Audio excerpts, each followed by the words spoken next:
మన ప్రభు అయిన యేసు క్రీస్తు నామంలో దేవుని బిడ్డని మీ అందరికీ సమాధానము కలుగునుగాక. ఆమేన్. ఈ దినములలో చాలా మంది దేవుని సన్నిధికి వెళ్ళడానికి సాహసించరండి, త్వరగా సిద్ధపడరండి. దేవుని సన్నిధి ఎప్పుడైతే ముగించబడుతుందో ఆ చివరి క్షణాలు వెళుతూ ఉంటారు.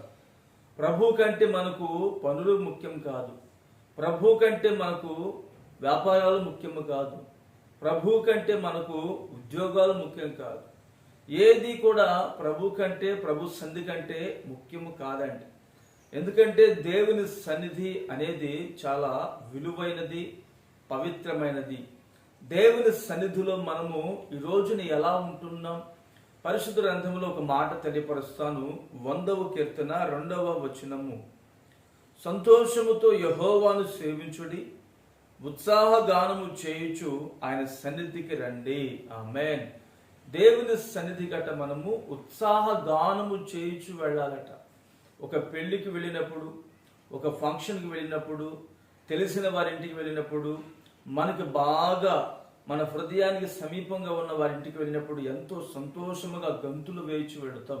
ఈ మనుషుల కొరకు, తెలిసిన వారి కొరకు, కుటుంబాల కొరకు, మనకు తెలిసిన వారి కొరకు ఎంతో సంతోషంగా వెళుతున్నామే. మరి దేవుని సన్నిధి అంటే ఎంతో శ్రేష్టమైనది. ఆ దేవుని సన్నిధికి ఈ రోజున ఎలా వెళుతున్నావు? ఈ రోజు నువ్వు దేవుని వాక్యం ఎదుట నీ జీవితాన్ని సరిచేసుకోగలిగితే, నా యేసయ్య దేవుని సన్నిధిలో ఉన్నటువంటి దీర్ఘాయువు, దేవుని సన్నిధిలో ఉన్నటువంటి సకల ఆశీర్వాదములకు నిన్ను కారణభూతునిగా చేయగలిగిన వాడు. సన్నిధి అంటే దేవుడు నివాసము చేసేటువంటి స్థలము. నువ్వు ఎక్కడైతే మోకరిస్తావో, ఎక్కడైతే ప్రార్థిస్తావో, ఎక్కడైతే దేవుని వాక్యాన్ని ధ్యానిస్తావో అక్కడ దేవుని సన్నిధి ఉంటుంది.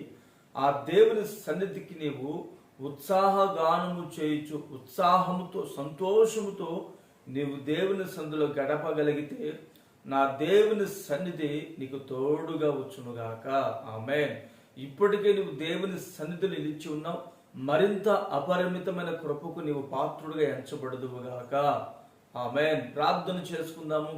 ప్రేమగల తండ్రి, పరిశుద్ధుడా, స్తోత్రం చెల్లిస్తున్నాము నాయన. నీ సన్నిధి అంటే మీరు నివాసము చేసినటువంటి స్థలము అని మీరు మాకు తెలియపరిచి ఉన్నారు. నీ సన్నిధిలో ప్రభా ఉత్సాహ గానము చేయుచు నీ సన్నిధికి మేము వెళ్ళడానికి మీరు మాకు సహాయం చేయండి. ఉత్సాహ గానము చేయుచు వాక్య ధ్యానము కలిగి, ప్రార్థనా జీవితము కలిగి, నీతో సహవాసపు అనుభవం కలిగినటువంటి సన్నిధిని మీరు మాకు అనుగ్రహించండి. మీ సన్నిధి ద్వారా మీరు నా తండ్రి మమ్మల్ని మరింత సమీపస్తులుగా మీరు మలిచి మహిమ పొందుకోమని ఈ మాటలు ఈ రోజున నీ బిడ్డల జీవితములో స్థిరపరచమంటూ యేసు నామమున ప్రార్థిస్తున్నాను తండ్రి. ఆమేన్.